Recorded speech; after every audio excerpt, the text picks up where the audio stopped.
On va parler d'une association qui existe depuis des années, j'allais dire un projet qui est devenu quelque chose de magnifique avec Alexandre Bodzon et Richard Litting. On va voir ça dans Cosement Réunionnais.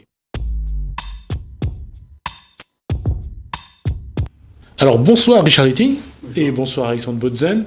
Bonsoir. On va juste rappeler que Alexandre Bodzon est vraiment un militant associatif. Ce projet Matteo, ça date de combien de temps? Matteo, c'est une grande histoire d'amour, parce que Matteo, c'est depuis, je dirais plus de 40 ans, puisqu'on a changé entre-temps. Matteo est passé d'un club à un club omnisport, et après, par rapport à l'évolution, par rapport à son développement, pour arriver à une maison d'accueil occupationnelle temporaire éducative de l'Ouest, parce que c'est devenu après un outil social, un outil d'insertion. Et comment est né le projet à la Saline Ouliatou? À la Saline, on est sur le Cochemao. Je ne sais pas du tout, mais bon. Cochemao, c'est à la Salinéo. C'est pas trop loin du temple Carlyle. D'accord. C'est le chemin qui mène vers Trois-Bassins. Comme on dit, le chemin barrière. On appelait ça avant le chemin barrière. D'accord. Voilà. Donc, là-dedans, vous avez inclus beaucoup d'éléments. Bien sûr, on parle d'écologie, on parle d'énergie renouvelable. Qu'est-ce qu'il y a encore comme... Il y a la permaculture, l'agroécologie, et ensuite il y a l'aquaponie. C'est le projet phare de l'association. Redites-moi l'aquaponie. Alors l'aquaponie, pour ceux qui ne connaissent pas... Pardon? Il y a aussi l'hydroponie. Voilà. Alors, essayez d'abord, c'est quoi l'aquaponie? C'est une méthode de culture, c'est-à-dire que... c'est une méthode d'agriculture. Oui, d'accord. Donc on élève des poissons, d'accord, et les déjections des poissons servent d'engrais pour développer les plantes. Alors, on plante des salades parfois, des salades, de tout, dans cette eau-là, où le poisson est dessous, et donc lui il se nourrit aussi des racines des plantes, et en même temps, ces déjections nourrissent les plantes. Donc, servent d'engrais. Voilà, servent d'engrais. Et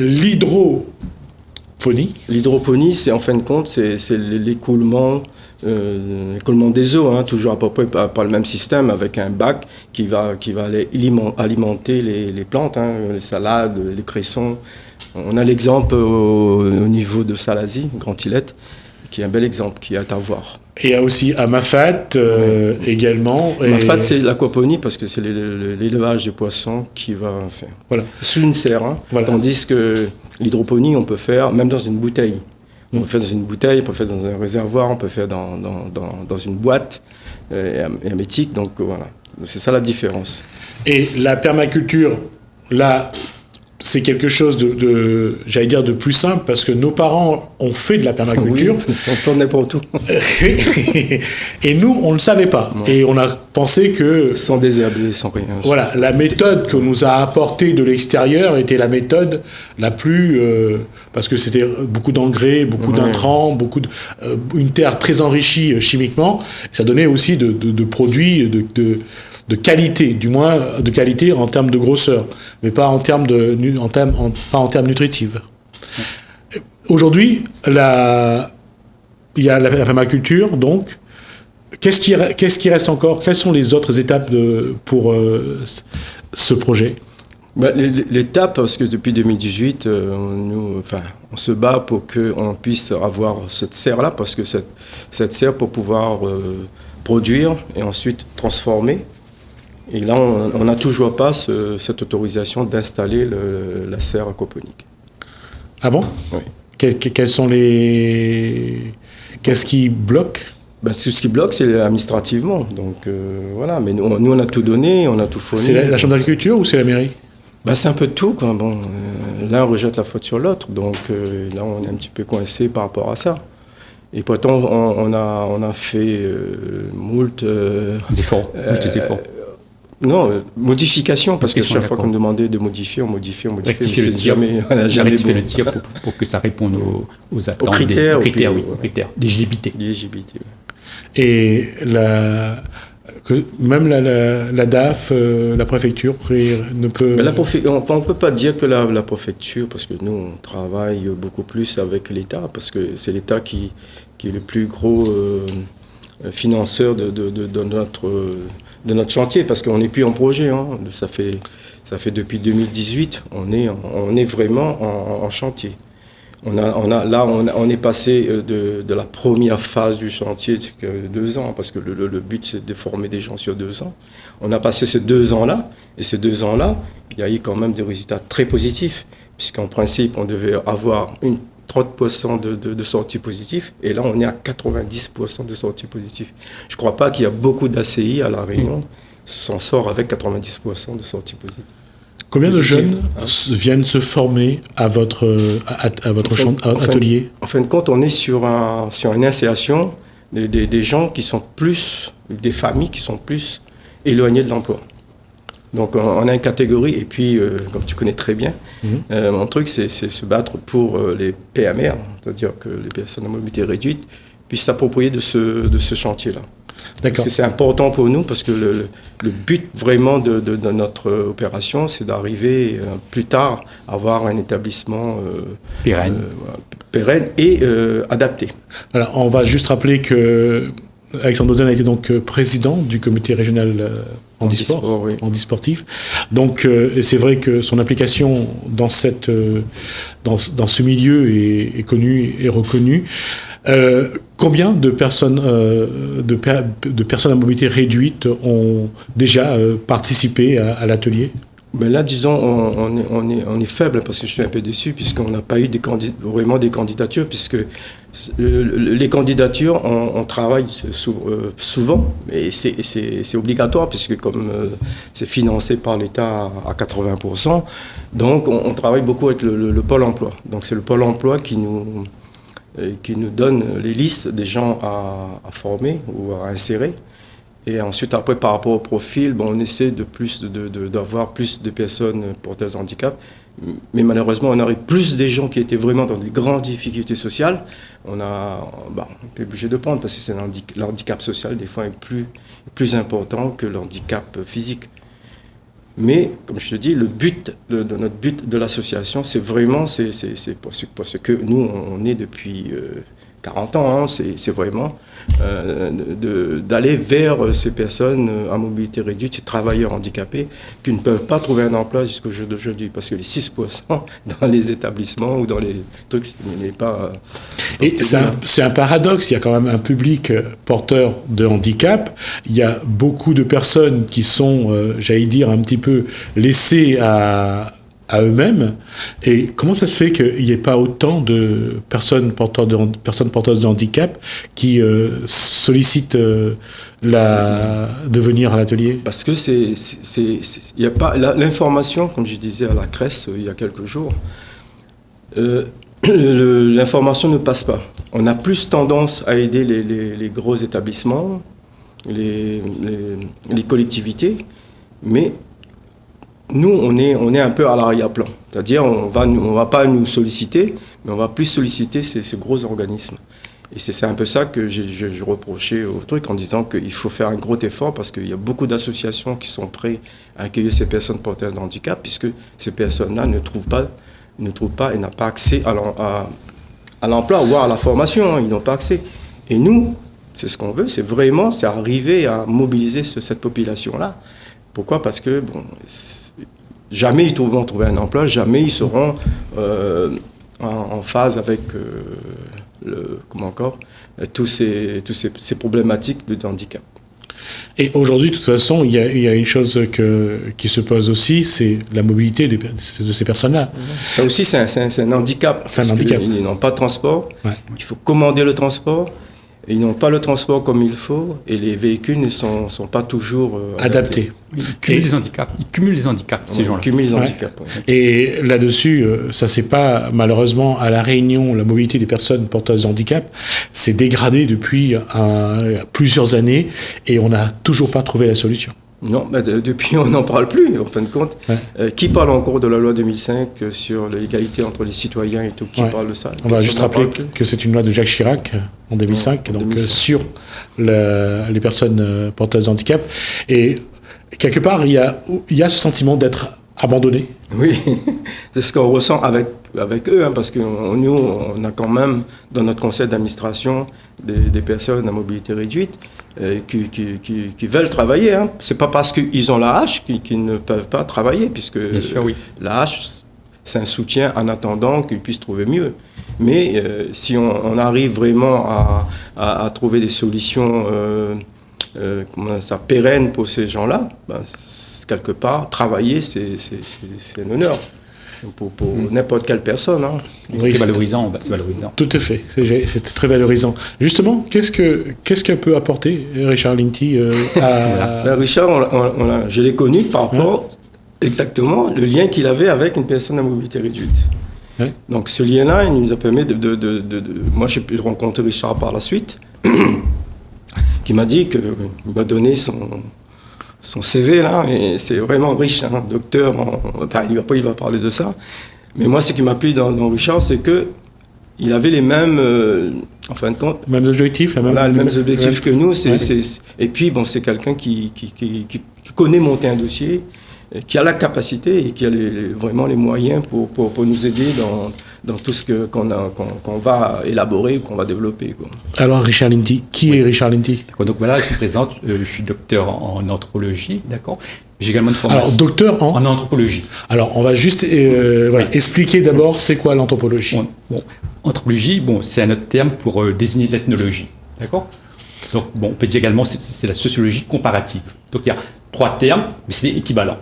D'accord. Avec des petites nuances, bien entendu, mais les nuances-là, c'est beaucoup plus pour les spécialistes. Alors, étudier, j'allais dire, les êtres humains et leur histoire, c'est quelque chose de simple? Non, l'anthropologie, c'est une matière difficile, qui exige beaucoup de connaissances, d'esprit critique. Et quand on arrive à ce niveau-là, docteur en anthropologie, quelles connaissances on a, par exemple, sur cette société réunionnaise qui est vraiment plurielle? Oui, donc on a une connaissance, je dirais, plus approfondie que l'homme de la rue, c'est évident. Comment vous regardez cette société réunionnaise? Nous, qui est vraiment plurielle, qui est vraiment... Quand on regarde autour de cette table, on a des faciès assez... Oui, non, à La Réunion, le métissage est consubstantiel à la société réunionnaise. Ouais.